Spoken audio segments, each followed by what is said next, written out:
பரிசுத்த நாமத்துக்கு மகிமை உண்டாவதாக. இப்பொழுதும் வாசிக்கும்படி கொடுக்கப்பட்ட வேத வசனம் 1 சாமுவேல் 1ஆம் அதிகாரம் வசனம் 12-13. 1 சாமுவேல் 1ஆம் அதிகாரம் வசனம் 12-13. அவள் கர்த்தருடைய சந்நிதியில் வெகு நேரம் விண்ணப்பம் பண்ணுகிற பொழுது ஏலி அவள் வாயை கவனித்துக் கொண்டிருந்தான். அன்னாள் தன் இருதயத்திலே பேசினால் அவளுடைய உதடுகள் மாத்திரம் அசைந்தது, அவளுடைய சத்தமோ கேட்கப்படவில்லை. ஆகையால் அவள் வெறித்திருக்கிறாள் என்று ஏலி நினைத்து அவளை நோக்கி, நீ எதுவரைக்கும் வெறித்திருப்பாய்? உன் குடியை உன்னை விட்டு விலக்கு என்றான் என்பதே. அல்லேலூயா. அன்னாள் கர்த்தருடைய சந்நிதியிலே வெகு நேரம் விண்ணப்பம் பண்ணுகிற பொழுது ஏலி அவளுடைய வாயை கவனித்துக் கொண்டிருந்தான். அன்னாள் தன் இருதயத்திலே பேசினால் அவளுடைய உதடுகள் மாத்திரம் அசைந்தது, அவள் சத்தமோ கேட்கப்படவில்லை. அல்லேலூயா. அவளுடைய சத்தமோ கேட்கப்படவில்லை என்று எழுதப்பட்டு இருக்கிறது. சரி, இப்போ அன்னாளுடைய கதை உங்களுக்கு எல்லாருக்கும் தெரியும். அவருடைய வாழ்க்கையில நடந்த காரியங்கள் உங்களுக்கு எல்லாம் தெரியும். பாருங்க, அன்னாளுக்கு அதுக்கு முன்னாடிலாம் நீங்க படிச்சு பார்த்தீங்கன்னா எல்கானா என்பவனுடைய மனைவிதான் அன்னாள். ஆனா அவளுக்கு பிள்ளை இல்லாது இருந்தது. ஆகவே அந்த எல்கானா என்ன பண்றான், பெனினாள் என்ற இன்னொரு மனைவியை அவன் திருமணம் செய்து கொள்கிறான். அவளுக்கு 10 பிள்ளைகள் இருக்கிறது. அன்னாளுடைய சக்களத்திக்கு 10 பிள்ளைகளுக்கு மேல இருக்குதான். அன்னாளுக்கோ பிள்ளை இல்லாதிருந்தது என்று வேதம் சொல்லுகிறது. அன்னாளுக்கு பிள்ளை இல்லாதிருந்தது என்று வேதம் சொல்லுகிறது. அப்போ அப்படிப்பட்ட ஒரு சூழ்நிலையில தான் அவ கர்த்தருடைய சந்நிதியில் வெகு நேரம் விண்ணப்பம் பண்ணி கொண்டிருக்கிறாள். அல்லேலூயா. நான் உங்களுக்கு சொன்னேன், ஜெபம் ஆண்டவருடைய சன்னிதானத்திலே நீங்கள் முழங்காலிலே நிற்கும் பொழுது அவர் சர்வ வல்லமை உள்ளவர் என்று நீங்க அறிக்கை பண்ணுகிறீர்கள். அவர் மகத்துவம் உள்ளவர் என்று நீங்கள் அறிக்கை பண்ணுகிறீர்கள். அது மாத்திரமல்ல, அவர் என்னை சிருஷ்டித்த சிருஷ்டிகர் என்று நீங்கள் அறிக்கை பண்ணுகிறீர்கள். அது மாத்திரமல்ல, அவருடைய சன்னிதானத்தில் நீங்கள் முழங்கால் படியும் பொழுது நீங்கள் அவரை விசுவாசிக்கிறீர்கள் என்று அறிக்கை செய்கிறீர்கள். அல்லேலூயா. அப்போ இதுதான் ஜெபத்தினுடைய காரியத்தில் என்ன இருக்குன்னா, நிறைய காரியங்கள் இருக்கு. அதுல லேசா ஒரு 2-3 நான் உங்களுக்கு சொல்லியிருக்கிறேன். அது மாத்திரமல்ல, தன்னுடைய ஆத்மாவினுடைய வியாகுலம் இருக்குது. அவளுக்கு பிள்ளை இல்லாது இருக்கிறது, பெரிய ஒரு வியாகுலம் இருக்கிறது.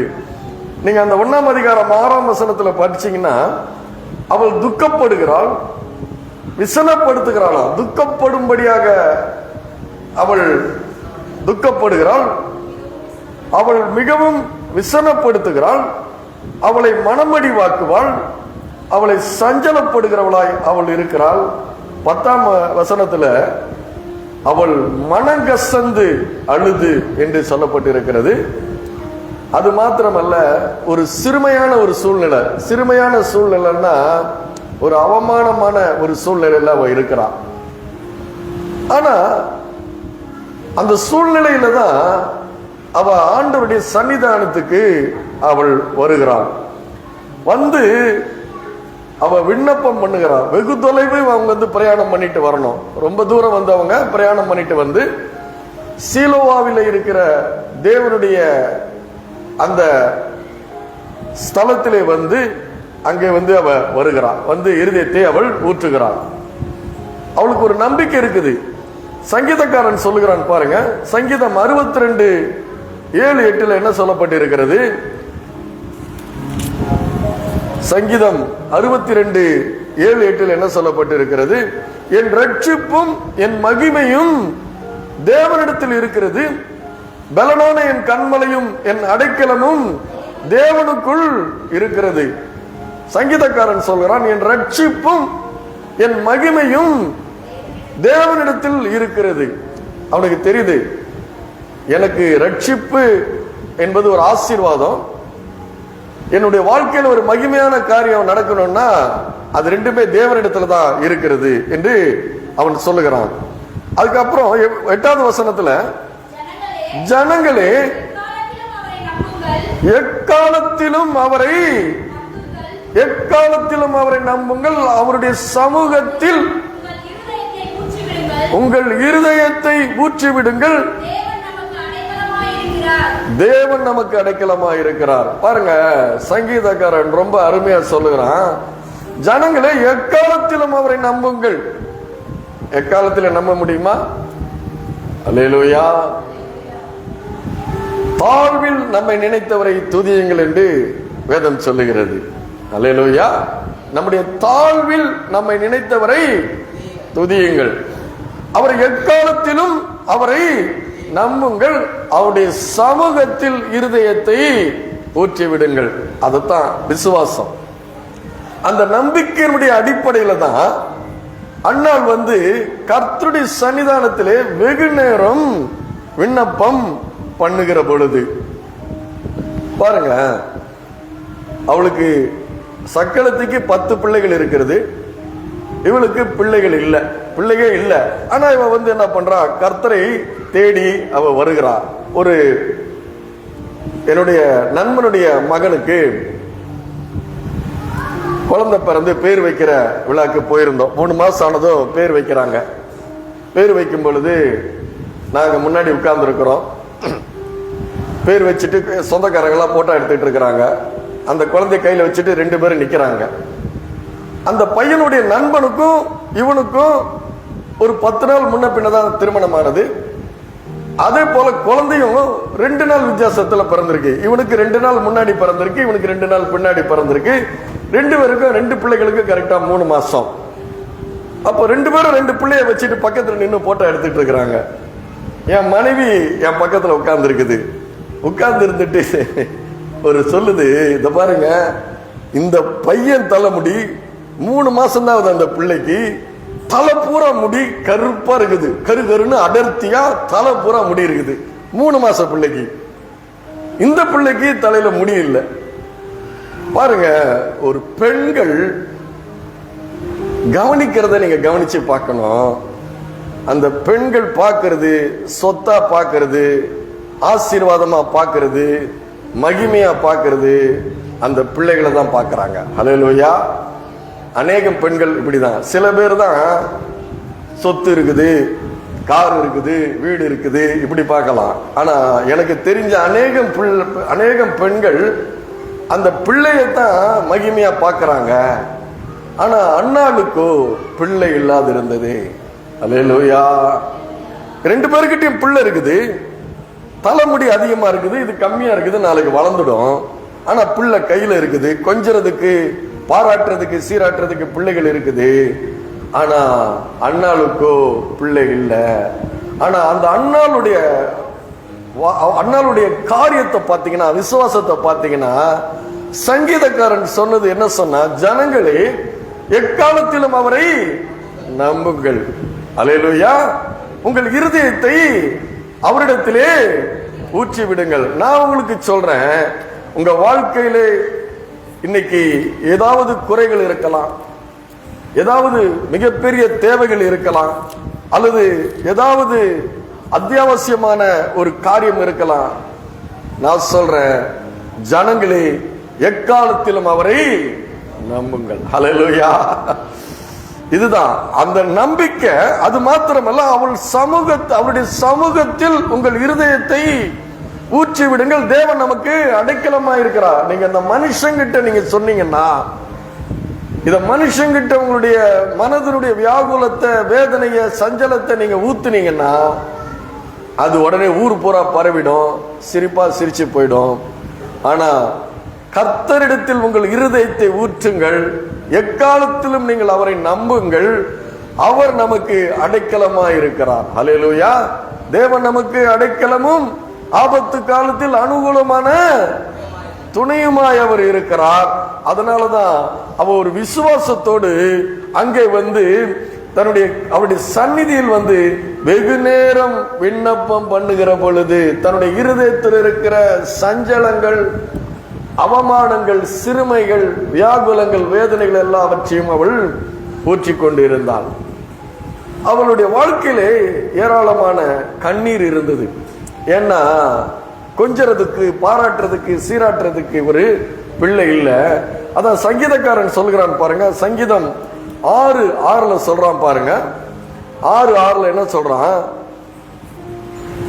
சங்கீதம் 6:6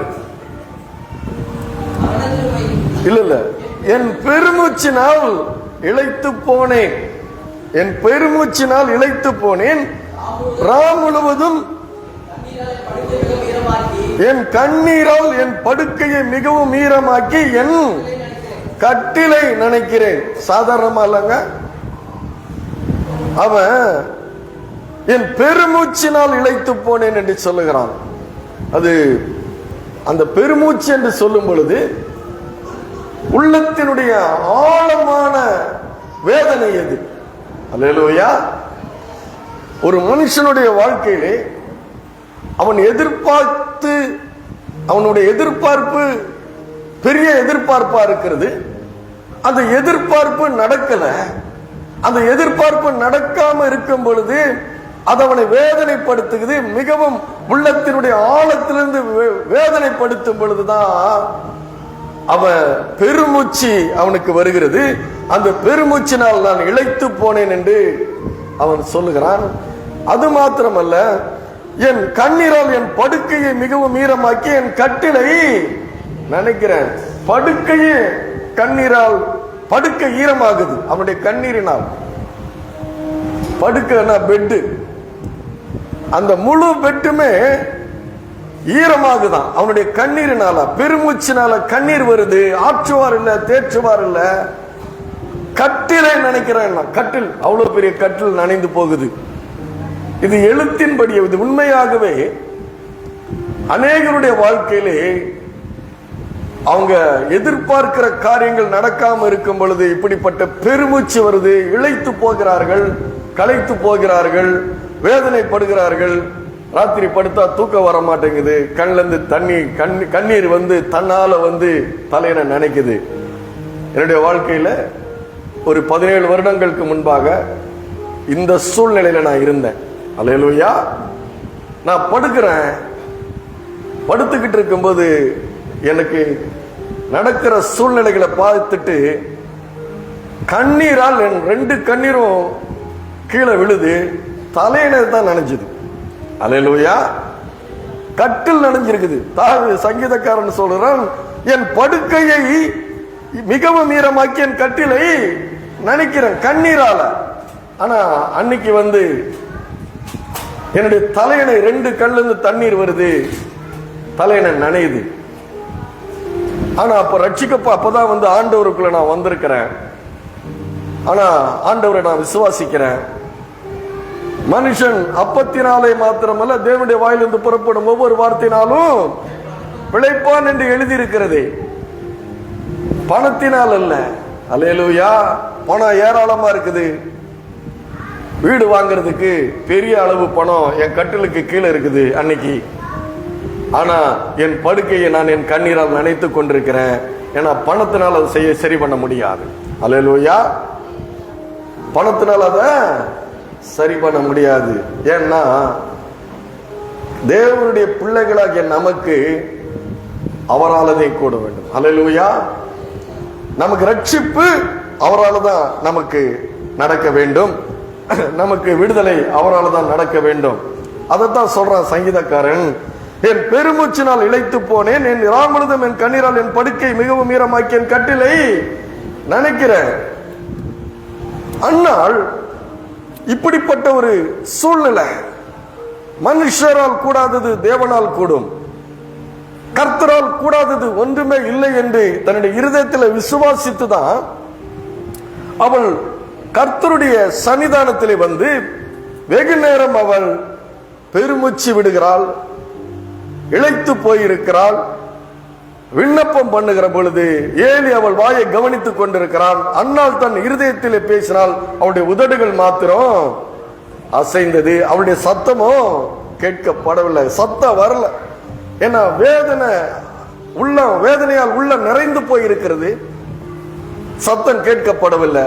நான் இங்க உட்கார்ந்து இருக்கிற ஒவ்வொருவருக்கு நான் சொல்றேன், நீங்க ஏதோ ஒரு காரணத்தினால ஏதோ ஒரு தேவைகள் மத்தியில வந்திருக்கலாம், ஆனா அவைகள் நடக்காம இருக்கலாம்.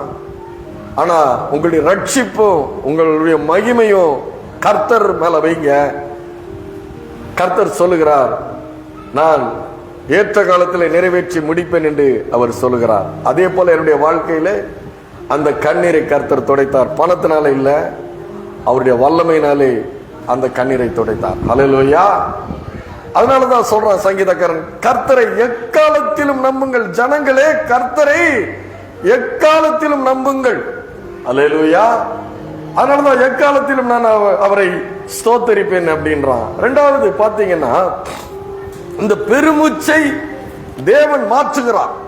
இந்த பெருமூச்சை தேவன் மாற்றுகிறார். ஏசாயா தீர்க்க தரிசன புஸ்தகம் 61வது அதிகாரம் 3வது வசனத்துல சொல்லுகிறான் பாருங்க.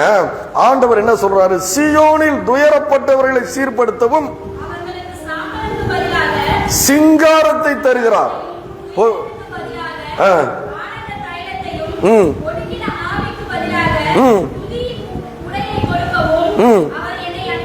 போதும் பாருங்க, அவர் என்ன சொல்றாரு? சீயோனில் துயரப்பட்டவர்களை சீர்படுத்தவும் அவர்களுக்கு சாம்பலுக்கு பதிலாக சிங்காரப்படுத்துகிறார் அவர். அல்லேலூயா. சிங்காரம்னா உங்களை ஒரு சிங்காரிச்சி ஒரு அலங்கார பொம்மையா உங்களை அவர் வைக்க அவர் விரும்புகிறார். சாம்பலுக்கு பதிலாக சிங்காரத்தையும், துயரத்துக்கு பதிலாக ஆனந்த தைலத்தையும், ஒடுங்கின ஆவிக்கு பதிலாக துதியின் உடையும் அவர் கொடுக்க வல்லவராயிருக்கிறார். அல்லேலூயா. நீதிமானின் கூடாரத்திலே கம்பீர சத்தம் உண்டு. நீதிமானின் கூடாரத்திலே கம்பீர சத்தம் உண்டு.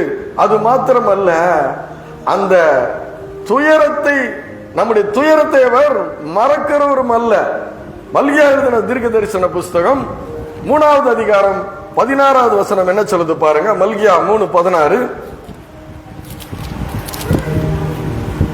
அப்பொழுது கர்த்தருக்கு பயந்தவர்கள் ஒருவரோடு ஒருவர் பேசிக் கொள்வார்கள், கர்த்தர் அதை கவனித்து கேட்பார். கர்த்தருக்கு பயந்தவர்களுக்காகவும் அவருடைய நாமத்தை தியானிக்கிறவர்களுக்காகவும் ஞாபக புஸ்தகம் ஒன்று அவருக்கு முன்பாக எழுதப்பட்டிருக்கிறது. பாருங்க, அண்ணால் கர்த்தருடைய சந்நிதியிலே வெகு நேரம் விண்ணப்பம் பண்ணுகிற பொழுது அவர் சொல்றாரு, ஆண்டவராக இயேசு சொல்கிறார், என் நாமத்தினாலே நான் எதை கேட்டாலும் தருவேன். எப்படி கேட்கணுமா? என் நாமத்தினாலே எதை கேட்டாலும் நான் தருவேன். உங்களுடைய சந்தோஷம் நிறைவாய் இருக்கும்படி நான் தருவேன் என்று கர்த்தர் சொல்லி இருக்கிறார். அல்லேலூயா. என் நாமத்தினாலே நீங்கள் எதை கேட்டாலும் தருவேன்.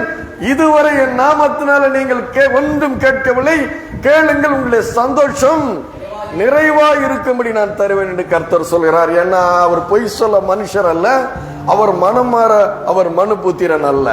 அல்லேலூயா. அது மாத்திரமல்ல, அவருடைய நாமத்தை தியானிக்கிறவர்களுக்காகவும் மல்கியா 3:16 என்ன சொல்லப்பட்டிருக்கிறது? அவருடைய நாமத்தை தியானிக்கிறவர்கள். அல்லேலூயா. அவருடைய நாமத்தை தியானிக்கிறவர்களுக்காகவும் ஞாபக புஸ்தகம் அவருக்கு முன்பாக வைக்கப்பட்டு இருக்கிறது. அவர் நாமத்தை தியானிக்கிறீங்களா? இயேசு என்கிற நாமத்தை தியானிக்கிறீங்களா? நீங்கள் தியானிக்கும் பொழுது உங்களுடைய தியானம் அவருக்கு முன்பாக ஞாபக புஸ்தகத்திலே எழுதப்பட்டு இருக்கிறது. அல்லேலூயா. அது மாத்திரமல்ல, வேதம் சொல்லுகிறது, அவர் நம்மை மறவாமல் நினைவு கூறுகிற ஒரு தேவன். அவர் நம்மை மறக்கவே மாட்டாரா? அல்லேலூயா. இதோ உன்னை என் உள்ளங்கையில வரைந்திருக்கிறேன், மதில் எல்லாம் என் கண்களுக்கு முன்பாக இருக்கிறது என்று கர்த்தர் சொல்லுகிறார். அப்போ இந்த அன்னாள் அங்க வெகு நேரம் விண்ணப்பம் பண்ணும் பொழுது அவருடைய நாமத்தை தியானிக்காம இருந்திருப்பாளா? அவருடைய மகிமையை தியானிக்காம இருந்திருப்பாளா? அவருடைய வல்லமையை தியானிக்காம இருந்திருப்பாரா? அவளுடைய இரக்கத்தை அவள் தியானிக்காம இருந்திருப்பாளா? இல்ல. ஏன்னா அவள் கர்த்தருடைய சந்நிதியிலே வெகு நேரம் விண்ணப்பம் பண்ணுகிற பொழுது. பாருங்க, இன்னைக்கு அநேகருக்கு பிள்ளை இல்லை, அது நடக்கல, இது நடக்கல, என்னுடைய காரியங்கள் ஒன்றும் வாய்க்கல, என்னுடைய வியாதி குணமாகல, என்னுடைய கடன்கள் அடையல, என் பிள்ளைகளுக்கு திருமணம் ஆகல, என் பிள்ளைகளுக்கு நல்ல வேலை கிடைக்கல, எனக்கு ஒரு நல்ல வீடு இல்லை. இதையெல்லாம் நினைச்ச உடனே என்ன பண்றாங்க, நான் கர்த்தருடைய ஆலயத்துக்கு போய் நான் என்ன பண்றது? அல்லேலூயா. நான் தினம் வார வாரம் நான் போறேன், வார வாரம் நான் துதிக்கிறேன், வார வாரம் நான் ஆராதிக்கிறேன், ஆனா என்னுடைய வாழ்க்கையில ஒரு நன்மையை காணவில்லையே, நான் ஏன் போக வேண்டும் என்று சோர்ந்து பலவீனப்பட்டு அந்த சோர்வின் ஆவியும் அந்த பலவீனத்தின் ஆவியும் என்ன பண்றது, கர்த்தருடைய ஆலயத்துக்கு வரவிடாமல் தடை பண்ணுகிறது. அல்லேலூயா. நிறைய பேருக்கு அது இருக்குது. பலவீனப்படுத்துகிற ஆவி, சோர்வை கொண்டு வந்து போடுகிற ஆவி. ஆனா பாருங்க, அன்னாள் தன்னுடைய வாழ்க்கையிலே அவளுடைய சொந்த ஊரில் இருந்து வெகு தொலைவில் இருக்கிற அந்த சீலோவாவிலே வந்து திரைச்சிலைகளின் பின்னே இருக்கிற அந்த தேவனுடைய ஆலயத்திலே வந்து வெகு நேரம் அவள் விண்ணப்பம் பண்ணுகிறாள். உபாகமம் 16:16 என்ன சொல்லுகிறது பாருங்க. உபாகமம் 16:16 என்ன சொல்லுதா, ஆண்டவர் சொல்லிக் கொடுக்கிறார். என்ன சொல்லிக் கொடுக்கிறாரு? 16:16 வருஷத்தில் 3 தரம் புளிப்பில்லாத அப்ப பண்டிகையிலும் வாரங்களின் பண்டிகையிலும் கூடார பண்டிகையிலும் உன் ஆண் மக்கள் எல்லோரும் உன் தேவனாய கர்த்தர் தெரிந்து கொள்ளும் ஸ்தானத்திலே அவர் சந்நிதிக்கு முன்பாக வந்து காணப்பட வேண்டும். அல்லேலூயா. அதே போல அன்னாள் என்ன பண்ணிருக்கிறா, 1 சாமுவேல் 1:3 அந்த மனுஷன் சீலோவாவிலே சேனைகளின் கர்த்தரை பணிந்து கொள்ளவும் அவருக்கு பலியிடவும் வருஷம் தோறும் தன் ஊரிலிருந்து போய் வருவான். அல்லேலூயா. வருஷந்தோறும் அவன் போய் வருவானா. அந்த வருஷந்தோறும் இவ்வளவு வர்றா, ஆனா இவளுக்கு பிள்ளை இல்லாம இருக்குது. பிள்ளை இல்லாம இருந்தா கூட அவ வருஷந்தோறும் சோர்ந்து போகாதபடி, அந்த பலவீனத்தின் ஆவியிலே ஆட்கொள்ளப்படாதபடி அவள் இருதயம் இழைத்து போயிருந்து பெருமூச்சினால் அவளுடைய கட்டிலை நனைத்து, படுக்கையை நனைத்து, தலையை நனைத்து, கண்ணீராலே சிறுமையான ஒரு சூழ்நிலையில் இருந்த பொழுது கூட அவளுடைய எக்காலத்திலும் கர்த்தரை நம்புங்கள் என்ற அப்படிப்பட்ட மகிமையின் தேவனை நாடி தேடி வந்து அவளுடைய சன்னிதானத்திலே அவள் வெகு நேரம் விண்ணப்பம் பண்ணுகிறாள். அல்லேலூயா. ஏன்னா விசுவாசத்தினால் நீதிமான் பிழைப்பான் என்று வேதம் சொல்லுகிறது. அல்லேலூயா. விசுவாசம் இல்லாமல் தேவனுக்கு பிரியமாயிருப்பது கூடாத காரியம். தேவனிடத்தில் சேருகிறவன் அவர் உண்டென்றும் தம்மை விசுவாசிக்கிறவர்களுக்கு பலன் அளிக்கிறவர் என்றும் நீங்க விசுவாசிக்க வேண்டுமாம். அல்லேலூயா. விசுவாசம் இல்லாமல் தேவனுக்கு பிரியமாயிருப்பது கூடாத காரியமா. தேவனிடத்தில் சேருகிறவன் சன்னிதானத்தில் வந்திருக்கிறான். தேவனுடைய சன்னிதானத்தில் வந்து அவருடைய சமூகத்தில் வந்து கிட்டி வந்து தேவனோடு கூட பேசிக் கொண்டிருக்கிறான்.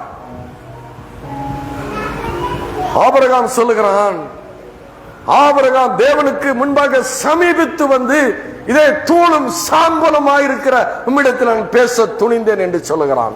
அல்லேலூயா. தூளும் சாம்பலுமாயிருக்கிற நான் உம்மிடத்தில் கிட்டி வந்து உம்மிடத்தில் பேச எனக்கு தைரியம் இருக்குது என்று சொல்லுகிறான். அதான் தேவனிடத்தில் சேருகிறவன். வார்த்தைகள் எல்லாம் நீங்க கவனிக்கிற, தேவனிடத்தில் சேருகிறவன் அவர் உண்டென்றும் தம்மை விசுவாசிக்கிறவர்களுக்கு பலன் அளிக்கிறவர் என்று விசுவாசிக்க வேண்டும். அல்லேலூயா. அதான் அவர் சந்நிதிக்கு வர்றா, வருஷந்தோறும் வர்றா. சிறுமை, வியாகுல, வேதனை, விசனப்படுகிறது, அவமான, நிந்தை, படுக்கை கண்ணீரால் நனைந்து கொண்டிருக்கிறது. சோர்வின் ஆவி, பலபலப்படுத்துகிற ஆவி, பின்மாற்றத்தின் ஆவி, முறுமுறுக்கிற ஆவி, இவைகளை எல்லாம் நீங்கள் உங்களுடைய வாழ்க்கையிலே ஜப வாழ்க்கையிலே ஒழித்து தேவனுடைய சன்னிதானத்தில் வந்து நீ ஜபம் பண்ணும் பொழுது நீ வேண்டிக் கொள்வதற்கும் நினைக்கிறதற்கும் அதிகமாய் கிரியை செய்ய வல்லமை உள்ளவர் இடத்திலே வந்து நீ நிற்கிறாய். அல்லேலூயா. பலவீனப்படுத்துகிற சத்துருவின் கிரைகளை இயேசுவின் நாமத்தினாலே கடிந்து அப்பாலே போய் கட்டளையிடுங்கள். அல்லேலூயா. அப்போ அவ வந்து அந்த அவர் கற்றுக் கொடுத்த கற்பித்தவைகளை உபாகமம் 5ஆம் அதிகாரம் 32வது வசனத்தில் அவர் என்ன சொல்லி கொடுத்தாரு? நான் கற்பித்தவைகளை, நான் கற்றுக் கொடுத்தவைகளை, அல்லேலூயா, நான் கற்றுக் கொடுத்தவைகளை நீ செய்ய கவனமாயிருக்க வேண்டுமா? உங்கள் தேவனாகிய கர்த்தர் உங்களுக்கு கற்பித்தபடியை செய்ய சாவதானமாயிருங்கள், வலதுபுறம் இடதுபுறம் சாயாதிருப்பீர்களாக. சாவதானமாக என்றால் ரொம்ப கவனமா இருங்க. அல்லேலூயா. அவர் சொன்னார், என் சந்நிதிக்கு வா, என் சந்நிதியில நீ காணப்பட வேண்டும், என் சந்நிதியில நீ செய்கிற ஏறெடுக்கிற ஜபங்களுக்கு நான் பதில் கொடுக்க வல்லவராயிருக்கிறேன். அல்லேலூயா, அல்லேலூயா. அதனாலதான் 2 ராஜாக்கள் 17:36 எடுங்க. 2 ராஜாக்கள் 17:36 எப்படி சொல்லப்பட்டிருக்கு பாருங்க. 2 ராஜாக்கள் 17:36 ரொம்ப அருமையா சொல்லப்பட்டிருக்கு. உங்களை மகா வல்லமையினாலும் ஓங்கிய பயத்தினாலும் எகிப்து தேசத்திலிருந்து வரப்பண்ணின கர்த்தருக்கே பயந்து அவரே பணிந்து கொண்டு அவருக்கே பலியிட்டு. அல்லேலூயா. உங்களை எகிப்தின் வல்லமை இல்ல, எகிப்தினுடைய மகா வல்லம், உங்களை மகா வல்லமையினாலும் ஓங்கிய பயத்தினாலும். நான் சொல்றேன், இங்க இருக்கிற அநேகர் தலைமுறை கிறிஸ்தவர்கள் கிடையாது இல்லையா? எல்லாமே புதுசா ரட்சிக்கப்பட்டு எதையோ நீங்க தொழுது எதுக்கோ நீங்க அடிமைத்தனத்தில் இருந்தவங்களை தான் தேவன் மீட்டு எடுத்துக்கொண்டு இன்னைக்கு இந்த சபையில உட்கார வைத்திருக்கிறார். அல்லேலூயா. உண்டா இல்லையா? அல்லேலூயா. பிசாசின் வல்லமையில அகப்பட்டிருந்தீங்க, பலவிதமான பாடுகள் இருந்த, பலவிதமான அடிமைத்தனத்தில் இருந்த உங்களை தான் தேவன் மீட்டு எடுத்துக்கொண்டு இன்னைக்கு அவருடைய ராஜ்யத்துக்குள்ளே கொண்டு வந்து சேர்த்திருக்கிறார். அப்படி சேர்த்த அவரை நீங்க எப்படி செய்யணும்? என்ன பண்ணணுமா? அவரு கர்த்தருக்கே பயந்து அவரையே பணிந்து கொண்டு அவருக்கே பலியிட்டு அவர் சொல்லி கொடுத்தத நீங்க செய்ய கவனமா இருக்கும்படி நீங்க வலப்புறம் இடப்புறம் நீங்க சாயாமல் இருக்க வேண்டும் என்று கர்த்தர் சொல்லுகிறார். அல்லேலூயா. அதத்தான் அன்னாள் செய்கிறார். அன்னாள் கர்த்தருடைய சன்னிதானத்திலே வெகு நேரம் விண்ணப்பம் பண்ணும் பொழுது ஏலி அவருடைய வாயை கவனித்துக் கொண்டிருந்தான். அல்லேலூயா. அன்னாள் தன்னுடைய இருதயத்திலே பேசினாள், அவருடைய சத்தமோ கேட்கப்படவில்லை. நான் உங்களுக்கு சொல்றேன், ஜனங்களே, எக்காலத்திலும் நீங்கள் கர்த்தரை நம்புங்கள், உங்கள் இருதயத்தை கர்த்தரிடத்திலே ஊற்றி விடுங்கள். அல்லேலூயா. நீங்க யாரெல்லாம் என்ன தேவையோடு வந்திருக்கிறீங்க எனக்கு தெரியாது, ஆனா நான் சொல்றேன், நீங்கள் ஆராதிக்கிற தேவன் சர்வ வல்லமை உள்ளவர். அல்லேலூயா, அல்லேலூயா, அல்லேலூயா. அதுதான் யூதா எழுதின புஸ்தகம் 20வது அதிகாரம் 20வது வசனம் எடுங்க. யோனா எழுதின புஸ்தகம் 20வது வசனம், யோனா இல்ல, யூதா எழுதின புஸ்தகம் நிருபம் 20வது வசனம் எடுங்க. நீங்களோ பிரியமானவர்களே, உங்க மகா பரிசுத்தமான விசுவாசத்தின் மேல் உங்களை உறுதிப்படுத்திக் கொண்டு பரிசுத்த ஆவிக்குள் ஜபம் பண்ணி தேவனுடைய அன்பிலே காத்துக்கொண்டு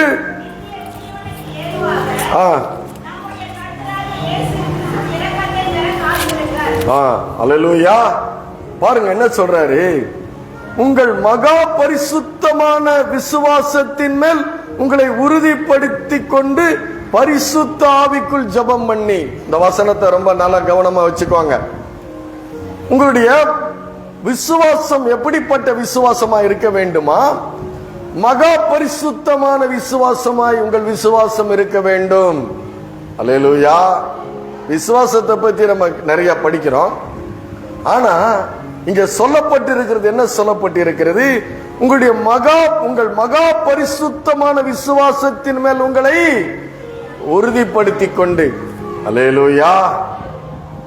அப்படின்னா அவருடைய வார்த்தைகளை, அவருடைய வாக்குத்தத்தங்களை நீங்கள் விசுவாசிப்பது, அவருடைய வாக்குத்தத்தங்களை, அவருடைய வார்த்தைகளை, அவரை விசுவாசிப்பது, அவரை மாத்திரமே பணிவது, அவரை மாத்திரமே நீங்கள் ஆராதிப்பது.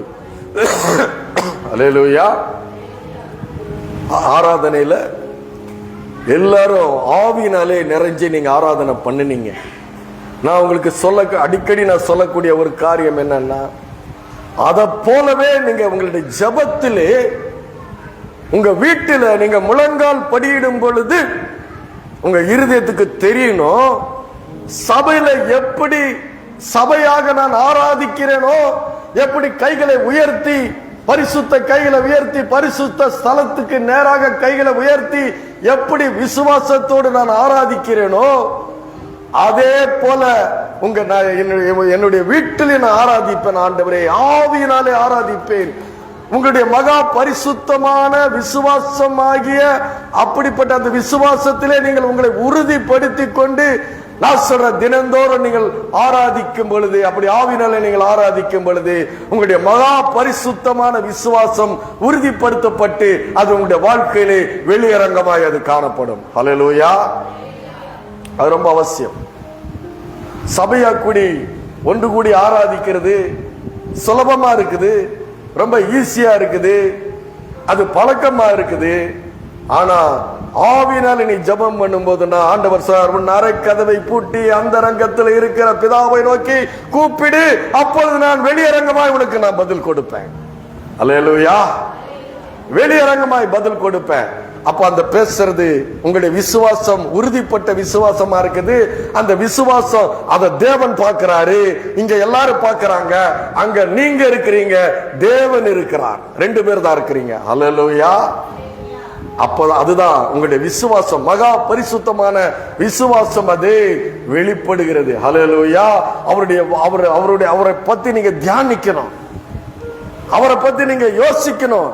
அவருடைய புதிய ஏற்பாட்டில் இயேசுவானவர் மத்தேயு, மார்க்கு, லூக்கா, யோவான் எழுதின சுவிசேஷங்களில் அவர் எப்படிப்பட்ட வல்லமைகள் எல்லாம் வெளிப்படுத்தி தம்முடைய ஜனங்களுக்காக அவர் எப்படிப்பட்ட அற்புதங்களை செய்தார், அதிசயங்களை செய்தார், விடுதலை செய்தார் என்பதை நீங்க தியானிக்கும் பொழுது உங்களுடைய விசுவாசம் மகா பரிசுத்தமான விசுவாசமாய் மாறி போகிறது. அல்லேலூயா. விசுவாசம் எப்போ மகா பரிசுத்தமான விசுவாசமா மாறுது? அவர் செய்த அற்புதமான அதிசயமான வல்லமையான காரியங்களை நீங்கள் தியானிக்கும் பொழுது அது மகா பரிசுத்தமான விசுவாசமாய் மாறி போகிறது. அல்லேலூயா. பரிசுத்தன உடனே போய் கைய கால கழுவுறது இல்லை. அல்லேலூயா. கைய கால கழுவுறது இல்லை. அவர் செய்த காரியங்களை நீ உன்னுடைய உள்ளத்திலே விசுவாசத்தோடு நீ தியானிக்கும் பொழுது உன்னுடைய விசுவாசம் மகா பரிசுத்தமான விசுவாசமாய் அதுக்குள்ளே நீ உறுதியாய் நீ நிற்கிறாய். ஹல்லேலூயா. எத்தனை பேருக்கு அது புரியுது மகா பரிசுத்தமான விசுவாசம் என்று? அதை தினந்தோறும் செய்யணும். வீட்டுல சபையா செய்யறது ஒண்ணு, தனிப்பட்ட முறையில அவர் சொல்றாரு, என் நாமத்தினால எதை கேட்டாலும் தருவேன். என் நாமத்தை தியானிக்கிறவர்களுக்கு ஞாபக புஸ்தகம் ஒன்று அவருக்கு முன்பாக வைக்கப்பட்டு இருக்கிறது. ஜனங்களே, எக்காலத்திலும், ஞாயிற்றுக்கிழமை மாத்திரமல்ல, எக்காலத்திலும் எப்பொழுதும் எல்லா நேரத்திலும் அவரை ஸ்தோத்தரியுங்கள். ஹல்லேலூயா. அத போல வல்லமையான போராயுதம் உங்களுக்கு எதிராய் உருவாக்கப்படும் எந்த ஆயுதமும் வாய்க்காதே போக செய்கிற ஒரு போராயுதம் வேற எதுவும் கிடையாது. அந்த ஜபம் தான் உங்களுடைய போராயுதம். கிறிஸ்தவர்களுக்கு கொடுக்கப்பட்டிருக்கிறது இப்படிப்பட்ட போராயுதம், ஜபம் என்கிற ஒரு பெரிய போராயுதம். ஹல்லேலூயா. அதான் சொல்றாரு, எங்களுடைய போராயுதங்கள் மாம்சத்துக்கேற்றவைகளாயிராமல் அரண்களை நிர்மூலமாக்க தேவ பலம் உள்ளவைகளாயிருக்கிறது. நான் சொல்றேன், உங்களுடைய வாழ்க்கையில பிசாசு தடை பண்ணி வச்சிருக்கலாம், சொந்த பந்தங்கள் தடை பண்ணி வச்சிருக்கலாம், உற்றார் உறவினர்கள் தடை பண்ணி வச்சிருக்கலாம், நண்பர்கள் மூலமா இருக்கலாம், முன்னாடி ஒண்ணு பேசி பின்னாடி ஒண்ணு செய்து கொண்டு இருக்கலாம். அவைகளை எல்லாவற்றையும் நீங்கள் அழித்து போட, ஒழித்து போட, சத்துரு முனையழிந்து போக, முனை விழுந்து போக, உன்னுடைய ஜபம் என்கிற அந்த போராயுதத்துக்கு முன்பாக எந்த ஆயுதமும் வாய்க்காதே போகும். அல்லேலூயா. அந்த ஒரு போராயுதம் அந்த ஆண்டவருடைய சன்னிதானத்திலே அவருடைய சன்னிதானத்திலே வெகு நேரம் விண்ணப்பம் பண்ணுக பொழுது, ஹல்லேலூயா, ஏன் தாமதிக்கிறாரு? நான் விசுவாசிக்கிறேன். தாமதம் ஏன் தாமதிக்குதுன்னா, கர்த்தர் சிறந்தவர். அல்லேலூயா. கர்த்தர் சிறந்தவர். சிறந்ததை உனக்கு தருகிறவராய் அவர் இருக்கிறார். அல்லேலூயா. பெஸ்ட் பெஸ்ட் அவர் சொல்றார் இல்லையா, மனம் வருந்தி செவி கொடுத்தால் தேசத்தினுடைய நன்மை புசிப்பீர்கள். அல்லேலூயா. அப்படின்னா என்ன? First quality. என்னது? Best quality. Best quality, first quality உனக்கு தருவேன். தாமதமாகுது, நான் சொல்றேன், கர்த்தர் சிறந்தவர். சிறந்ததை அவர் தருகிறவராய் அவர் இருக்கிறார். அப்போ பாத்தீங்கன்னா, இந்த ஆண்டவர் 1 சாமுவேல் 1ஆம் அதிகாரம் 13வது வசனத்துல, அன்னாள் தன் இருதயத்திலே பேசினால் அவளுடைய உதடுகள் மாத்திரம் அசைந்தது, அவள் சத்தமோ கேட்கப்படவில்லை, ஆகையால் அவள் வெறித்திருக்கிறாள் என்று ஏலி நினைக்கிறான். பாருங்க, நம்முடைய கிடைக்கல, தாமதம் ஆகுது. தாமதம் ஆகும்போது நம்மளை அறியாம, நான் உங்களுக்கு ஏற்கனவே ஒரு தடவை சொல்லியிருக்கிறேன், ஒரு 6 அடி உயரம் இருக்கிறான் ஒரு மனுஷன், நல்ல கலரு, கையில டிஃபன் பாக்ஸ் எடுத்துக்கிட்டு வேலைக்கு போயிட்டு இருக்கிறான். தன்னால பேசிக்கிட்டு போயிட்டு இருக்கிறான். எனக்கு ஆச்சரியமா இருந்தது. தன்னால பேசிட்டு இருக்கிறான், சத்தம் கேட்கல, உதடு மட்டும் ஏதோ சொல்லிக்கிட்டே இருக்குது. நான் என் வண்டி எடுத்துட்டு கம்பெனிக்கு போயிட்டு இருக்கிறேன். கொஞ்ச தூரம் போனா அதே அந்த பகுதியில் நடந்து போயிட்டு இருக்கிறான். அங்க திரும்பி பார்க்கிறேன், அங்கேயும் பேசிக்கிட்டே போறான். சத்தம் கேட்கல, ஆனா யாருக்கு புலம்புறான், முறுமுறுக்கிறான். ஏதோ ஒண்ணு அவனுடைய காரியங்கள் நடக்கல, ஏதோ ஒரு வேதனை. அவ்வளவு பெரிய மனுஷன், அவ்வளவு அழகா இருக்கிறான், அவ்வளவு ஹைட்டா இருக்கிறான், வேலைக்கு தான் போறான், தன்னால புலம்பிக்கிட்டு போறான். உள்ளத்தினுடைய வேதனைய அவன் வெளிப்படுத்திட்டு இருக்கிறான். ஆனா அவனுக்கு யாருக்கிட்ட வெளிப்படுத்துறான், எதற்கு வெளிப்படுத்துகிறான்னு தெரியல. ஆனா அன்னாளை குறித்து சொல்லப்பட்டு இருக்கிறது, அன்னாள் தன் இருதயத்தில் பேசினால் அவளுடைய உதடுகள் மாத்திரம் அசைந்தது, அவளுடைய சத்தமோ கேட்கப்படவில்லை. அவள் ஆகையால் அவள் வேறித்திருக்கிறாள் என்று ஏலி நினைத்து அவன் சொல்றான், அவளை நோக்கி, நீ எது வரைக்கும் வெறித்திருப்பாய்? உன் குடியை உன்னை விட்டு விலக்கு. ஆனா அந்த 2 வசனத்துல சொல்லப்பட்டிருக்கிற காரியங்கள் நான் சொல்றேன். அன்னாள் கர்த்தருடைய சந்நிதியில் வெகு நேரம் விண்ணப்பம் பண்ணுகிற பொழுது ஏலி அவள் வாயை கவனித்துக் கொண்டிருந்தான். அன்னாள் தன் இருதயத்திலே பேசினால் அவளுடைய உதடுகள் மாத்திரம் அசைந்தது, அவளுடைய சத்தமோ கேட்கப்படவில்லை. நான் சொல்றேன் உங்களுக்கு, யூதா 20வது வசனத்துல சொல்லப்பட்டிருக்கிற காரியம் என்ன?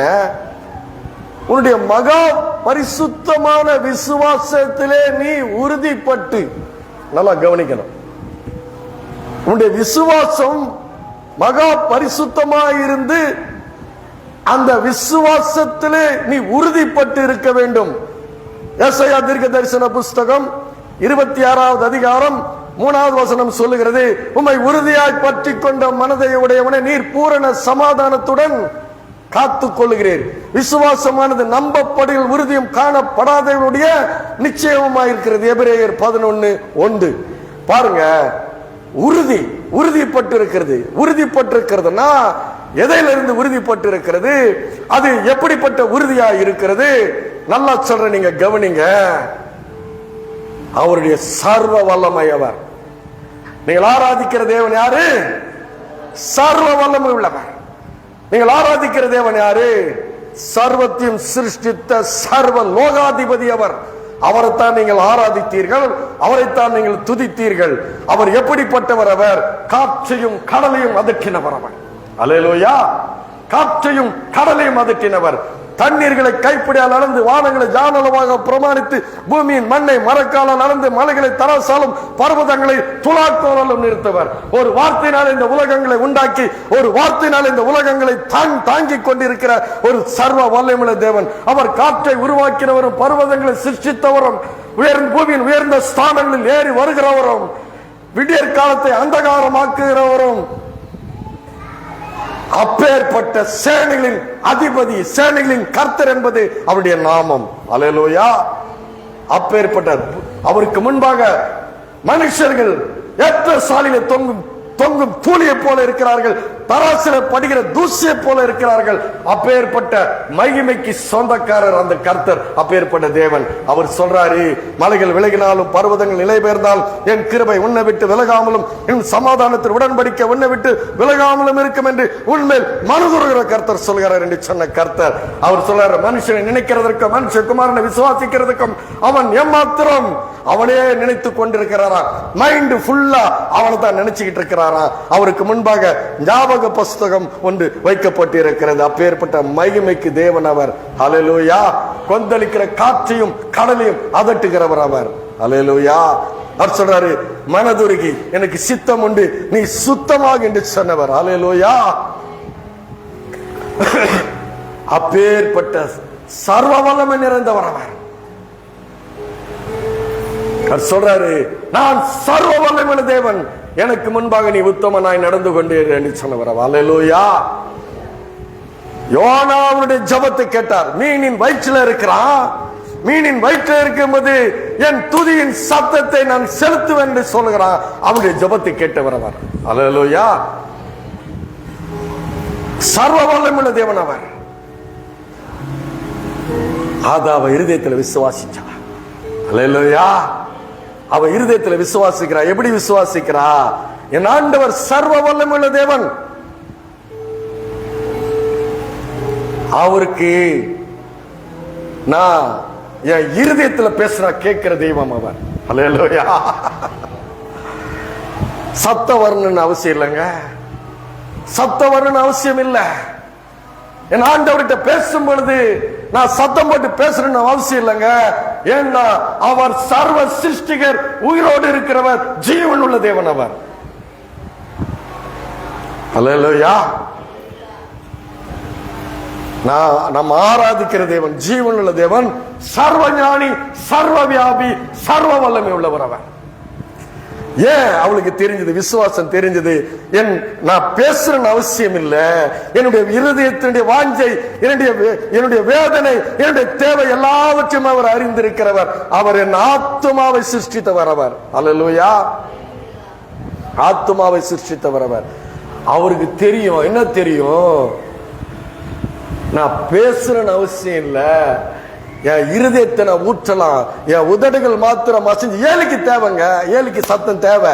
இப்ப நீங்க அல்லேலூயா சொன்னீங்கன்னா நீங்க அந்த செய்தியோட கூட இருக்கிறீங்கன்னா எனக்கு கேக்கு, எனக்கு நான் ஏத்துக்கிறேன். எனக்கு சத்தம், நீங்க சத்தம் கொடுக்கும் போது எனக்கு என்ன தெரியுது? நான் மனுஷன். அல்லேலூயா.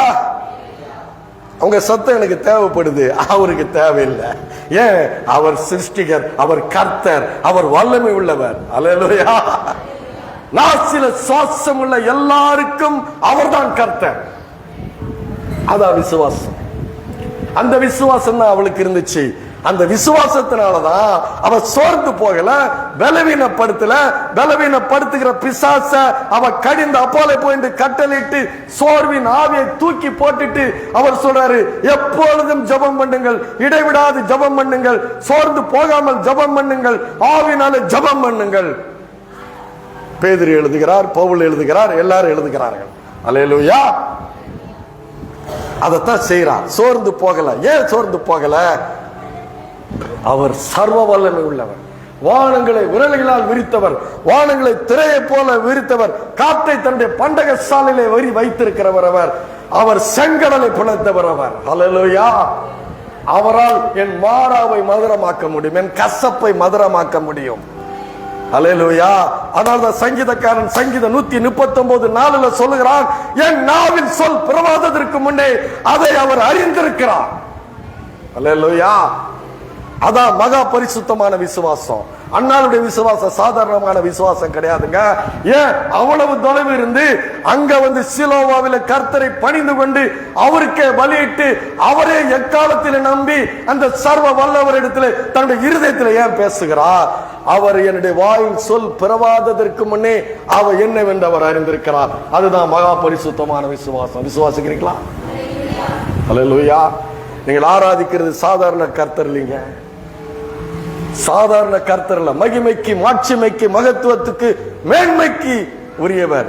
உன் பெருமூச்சினால் உன்னுடைய நீ இழைத்து போயிருக்கலாம், கண்ணீரால் உன் படுக்கையை நீ நனைத்திருக்கலாம், உன் கட்டிலை நனைத்திருக்கலாம். அவ எல்லாவற்றையும் அவர் அறிந்தவர். அவ எல்லாவற்றிலும் அவர் விடுதலையாக்க முடியும் அவரால். அல்லேலூயா. விசுவாசிக்கிறீங்களா? விசுவாசிக்கிறவர்கள் எல்லாம் கூடும். அல்லேலூயா. அந்த விசுவாசம் தான் அது ஏலிக்கு தெரியல. நிறைய பேர் சபையில இருக்கலாம், கர்த்தரை பத்தி தெரியாது. சபைக்குள்ள இருக்கலாம், கர்த்தரை பத்தி தெரியாது. ஊழியம் பண்ணலாம், கர்த்தரை பத்தி தெரியாம ஊழியம் பண்ணலாம். அல்லேலூயா. அதுதான் பரிதாபம். கர்த்தரை பத்தி தெரியாம ஊழியம் பண்ணிட்டு இருக்கிறது தான் பரிதாபம். அவர் சர்வ வல்லமை உள்ளவர். அல்லேலூயா. அதனால நான் சொன்னேன், சபையுடைய கர்த்தர் பெரியவர் என்று அறிக்கை செய்தேன். ஹல்லேலூயா, ஹல்லேலூயா. கர்த்தர் பெரியவரா நீ வச்சீங்கன்னா உங்களுக்கு முன்னாடி எந்த மேட்டிமையும் இல்லை, எந்த பெருமையும் இல்லை. நான் இதுக்கு தகுதி கிடையாது அப்படி சொல்றான். ஆபிரகாம் சொல்கிறான், தேவனுடைய சிநேகிதன் என்று ஆபிரகாம் சொல்கிறான், நான் தூளிலும் சாம்பலிலும் இருந்து அந்த சர்வ வல்லமையுள்ள தேவனோடு கூட பேச துணிந்தேன் என்று கிட்ட போகிறான், விசுவாசத்தோடு போகிறான். அல்லேலூயா.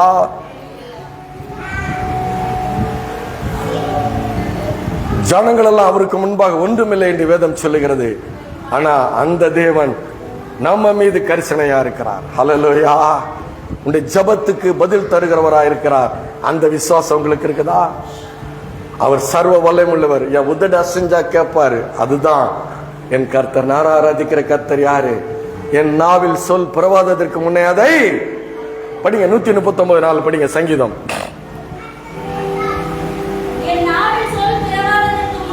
என் நாவில் சொல் பிறவாததற்கு முன்னே இதோ கர்த்தாவே எல்லாவற்றையும் நீர் அறிந்திருக்கிறீர். அண்ணாளுடைய உதடு அசைந்தது, சத்தம் கேட்கல, ஏலிக்கு புரியல, புரிய வேண்டியவருக்கு புரியுது. அல்லேலூயா. என் ஆத்துமாவை சிருஷ்டித்தவரவர். அல்லேலூயா. என் ஆத்துமாவை சிருஷ்டித்தவரவர். இந்த ஆத்துமாவை பத்தி அவருக்கு தெரியும். இந்த ஆத்துமா உங்களுக்கு தெரியுமா? அவரை சர்வ வல்லவர் தெரியுமா? அல்லேலூயா, ஹல்லேலூயா, ஹல்லேலூயா. அந்த சத்தம் கேட்காதது அதுக்குதான். அதுக்கப்புறம் பாருங்க அவன் சத்தம் எப்படி மாறுதுன்னு பாருங்க. 2ஆம் அதிகாரத்துல அப்ப அவருடைய சத்தம் எப்படி மாறுதுன்னு பாருங்க. உதடுகள் மாத்திரம் அசைந்தது, சத்தமோ கேட்கவில்லை.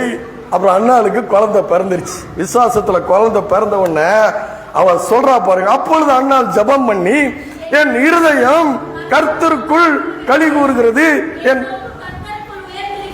என் பகைஞரின் மேல் என் வாய் பேச திறந்திருக்கிறது, உம்முடைய ரட்சிப்பினாலே நான் சந்தோஷப்படுகிறேன். கர்த்தரை போல பரிசுத்தம் உள்ளவர் இல்லை, உம்மை அல்லாமல் வேறொருவரும் இல்லை, எங்கள் தேவனை போல ஒரு கண்மலையும் இல்லை. இனி மேட்டிமையான பேச்சை பேசாதிருங்கள், அகந்தையான பேச்சு உங்கள் வாயிலிருந்து புறப்பட வேண்டாம். கர்த்தர் ஞானமுள்ள தேவன், அவர் செய்கைகள் யதார்த்தம் அல்லவோ. அவர் சொல்றா, திருப்தியா இருந்தவர்கள் அப்பத்துக்காக கூலி வேலை செய்கிறார்கள். அப்பத்துக்காக கஷ்டப்பட்டவங்க என்ன பண்றாங்க? பசியா இருந்தவர்கள் இனி பசியாகிறார்கள். மலடியா இருந்தவர்களை பெற்றால், அநேகம் பிள்ளைகளை பெற்றவள பலட்சியப்பட்டால், கர்த்தர் கொல்லுகிறவரும் உயிர்ப்பிக்கிறவருமாயிருக்கிறார். அவரே பாதாளத்தில் இறங்கவும் ஏறவும் பண்ணுகிறவராயிருக்கிறார். கர்த்தர் தரித்திரம் அடைய செய்கிறவரும் ஐஸ்வர்யம் அடைய செய்கிறவருமாயிருக்கிறார். அவர் தாழ்த்துகிறவரும் உயர்த்துகிறவருமாயிருக்கிறார். சிறைவனை புலிதிருந்து எடுத்து இளைவனை குப்பையிலிருந்து உயர்த்தி பிரபுக்களோடு உட்கார செய்து மகிமை உள்ள சிங்காசனத்தை சுதந்திரிக்க செய்கிறார். அல்லேலூயா. அப்படியே மாறுது, ஜெபம் மாறுது. இருதயத்தை ஊற்றி விசுவாசத்துல உறுதிப்பட்டு, மகா பரிசுத்தமான விசுவாசத்துல உறுதிப்பட்டு, அவ கர்த்தருக்கு பலியிட்டு பணிந்து கொண்டு உதடுகளில் பேசி இருதயத்தை ஊற்றி அவ தன்னுடைய வாழ்க்கையில ஒரு குமாரனை பெற்றெடுத்து அவளுடைய சத்தம் மாறுது, ஜபம் மாறுது. அவர் சொல்றா, அவர் பிரபுக்களோடும் ராஜாக்களோடும் உட்கார செய்து மகிமை உள்ள சிங்காசனத்தை சுதந்திரிக்கிற செய்தவர். கர்த்தரை போல பரிசுத்தர் ஒருவரும் இல்லை, எங்கள் கண்மனை போல வேறொரு கர்த்தர் இல்ல, அவர்தான் கர்த்தர் என்று அவள் சொல்கிறார். அல்லேலூயா. இப்படிப்பட்ட கம்பீர சத்தம் நீங்கள் பெற்றுக்கொள்ளும் பொழுது, விசுவாசித்து கர்த்தரிடத்தில் பெற்றுக்கொள்ளும் பொழுது, இப்படிப்பட்ட வார்த்தைகள், இப்படிப்பட்ட கம்பீர சத்தம் உங்களுடைய வாழ்க்கையில வரணும். ஆனா நான் சொல்றேன், உன் வாயில் சொல் புறவாததற்கு முன்னே அதை அவர் அறிந்தவராயிருக்கிறார். ஹல்லேலூயா, ஹல்லேலூயா. அவர்தான் நாம் ஆராதிக்கிற தேவன். ஹல்லேலூயா.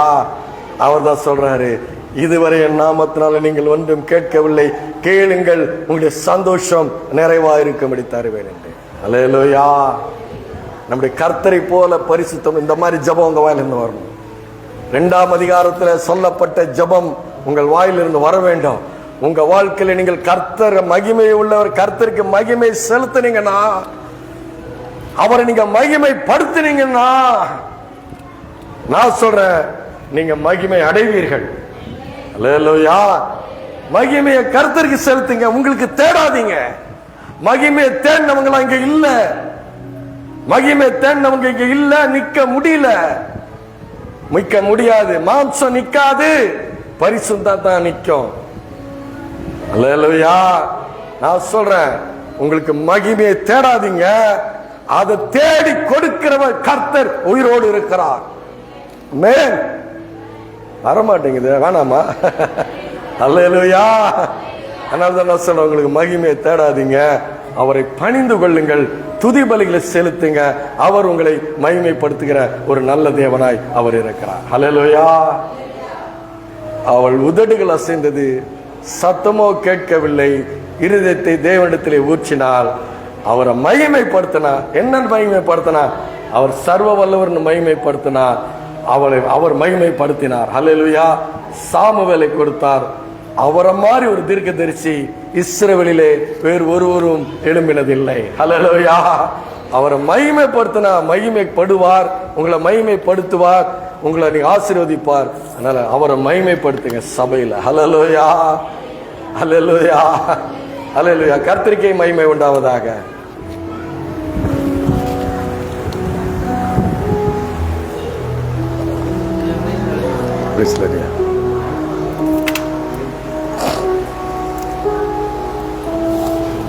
Yes,